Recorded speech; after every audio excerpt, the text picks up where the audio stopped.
Hey, what's going on, guys? I hope you're all doing well. In today's video, I'm going to be giving you a breakdown of my Robinhood portfolio and how over the past year, I've got nearly a 330% return. So without further ado, let's get right to the video.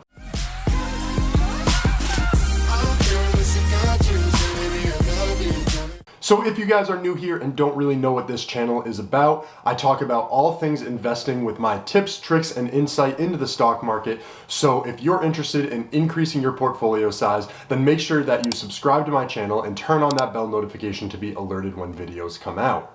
Now, just a quick disclaimer for this video, I'm going to be talking about a few methods that I previously did in the past when I had a ton of time on my hands to look into the stock market, but these are strategies that I would not recommend doing unless you have an abundance of time that you can look into the stock market and you fully understand how to strategize and know each kind of method that I talk about.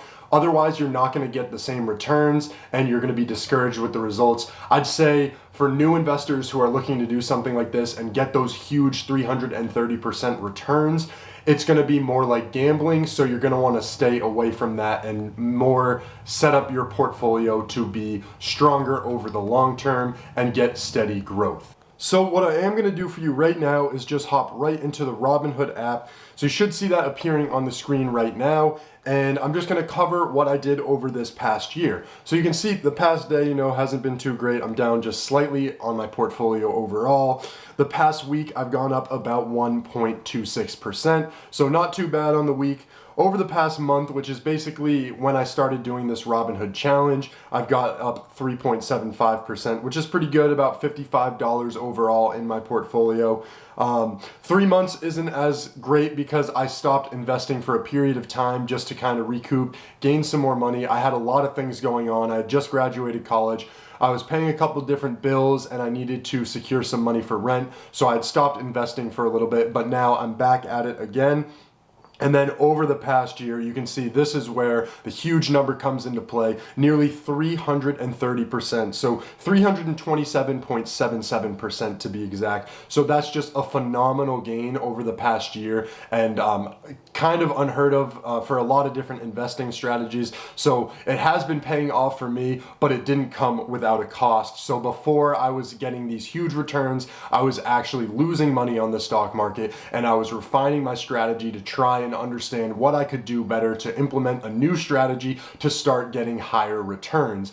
And so what happened basically is I just had a ton of time on my hands because all I was doing was going to college and I scheduled all of my classes to be 2 days a week.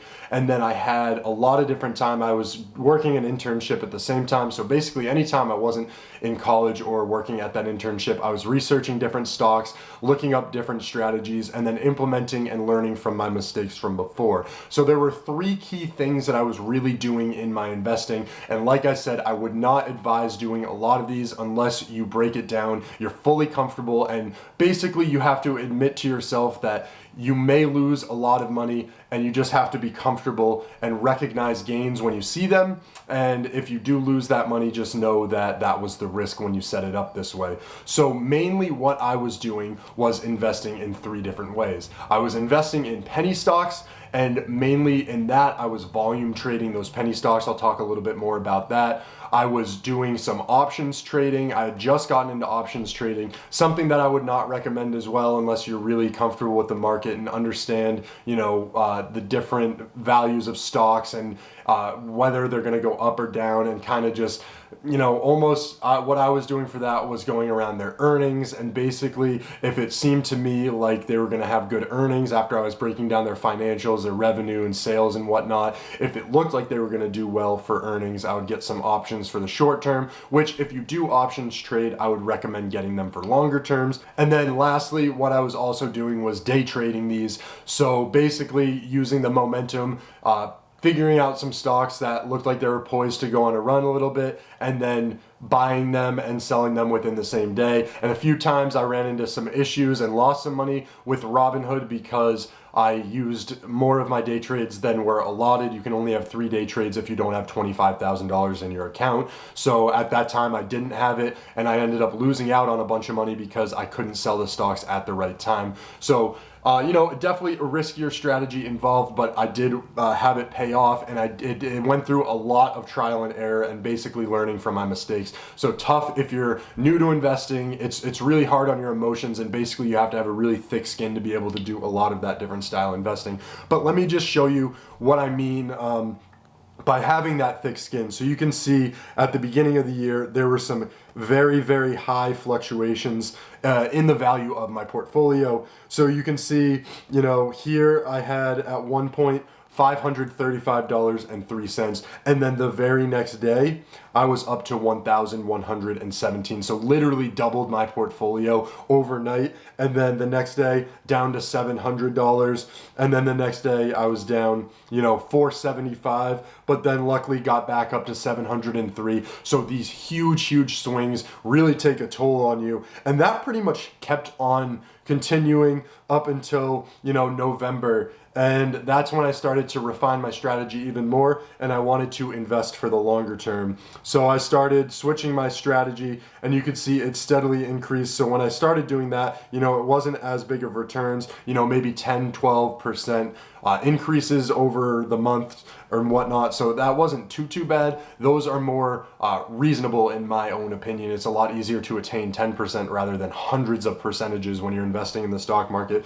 So I refined my strategy, still was doing day trading mainly because I had that time on my hand, and my portfolio was doing really well over time. So we got it up to about $2,230 when initially I had around $400 invested. So it was doing super well. Really liked the returns I was seeing. And then right here is where I took all of that time off. I wasn't really investing much. I just didn't have the funds to be investing. I actually had to sell some stocks.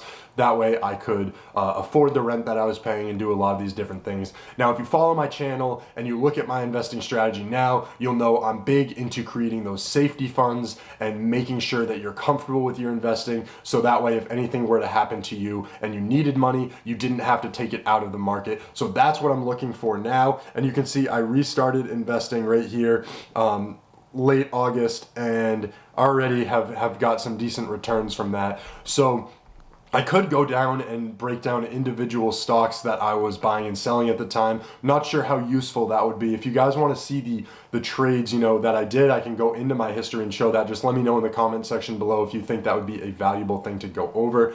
But just covering more about what I was doing. So let's start with penny stocks. When I first got into penny stocks, I literally bought this penny stock, IMNP or IMNPQ or something like that I was trading. Robinhood no longer actually supports that stock.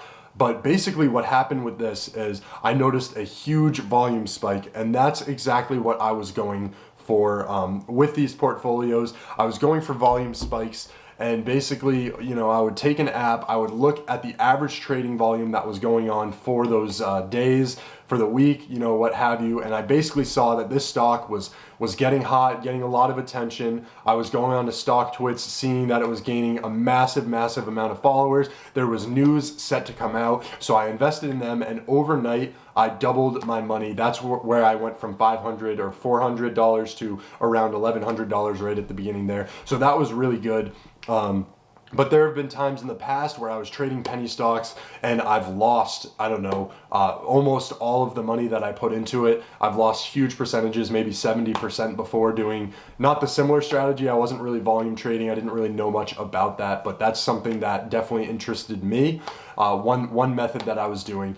The next thing, like I said before, was going off of earnings reports, my projected earnings, and what I was doing with that was doing my options trading. So one huge player for me there was Square, and I was talking about that with my buddy at the time. We actually both went in on Square. We had been watching it for a while, talking about it back and forth. Knew there was this big earnings report coming out. We projected that it was going to be some really solid returns for them. Their revenue was growing. It looked really promising for their company. When the earnings actually came out, the stock started to plummet. It started to go down. But basically, I'd listened to the call that went on, and I didn't really understand why the stock itself was going down, because the earnings had been a really good report. They beat their earnings and it was still declining. So I actually doubled down. I got more options for Square itself. And then what ended up happening is the next, week or two, the stock slowly went up, and was able to capitalize on huge gains from Square, which was really great. That was one that I like to give myself a little pat on the back for, because that was one of the times where I didn't really let my emotions get involved. I stayed true, looked at the numbers, and was able to realize, hey, this company is doing well. I'm not really sure why it's going down in price. I'm just going to double down, see what happens. And it really paid off in that aspect. And then day trading, what I was doing for day trading was going more after, volume, not for bigger companies, but I was doing it for smaller companies. And if you know, the definition of a penny stock is anything actually below $5. So some big players that I was day trading was Sirius XM when that was below $5. I forget what it's at now. I think it's a little bit above $5, but I was able to volume trade that a lot. Sirius XM was one. There were a couple different ones that basically I was looking at the volume spikes and knowing that it looked like I would get some great potential returns on them.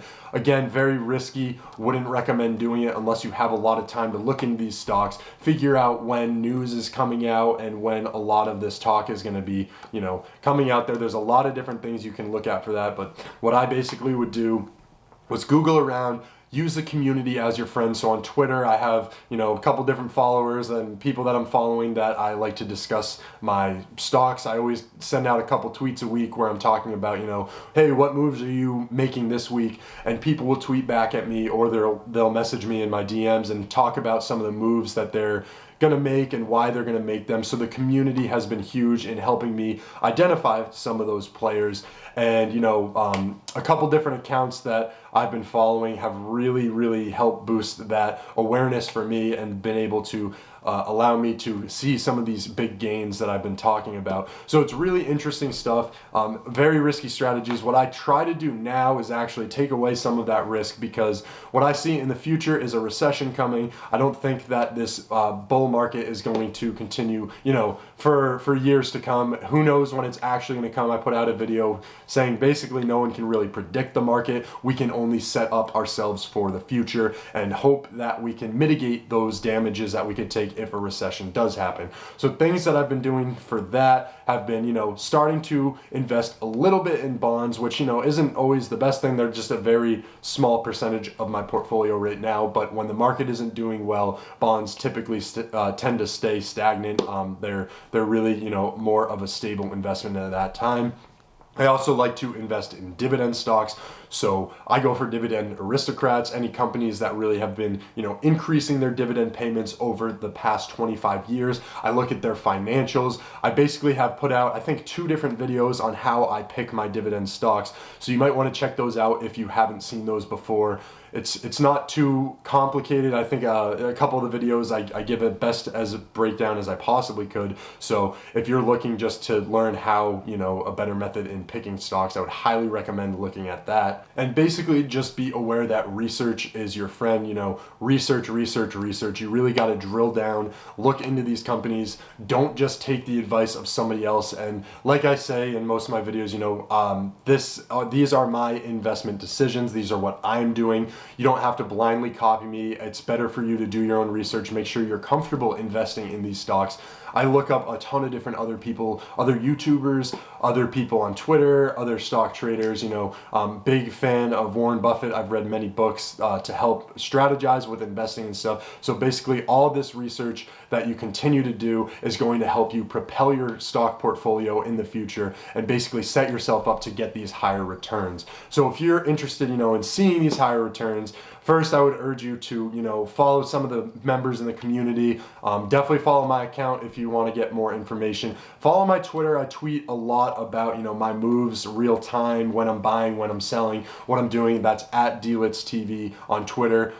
So that'd be awesome if you guys gave that a follow right there. But basically, that's what I did over the past year. 3 very risky investment styles, which I'm starting to move away from because I am having less time when I work a 9-to-5 job. So I have a lot going on.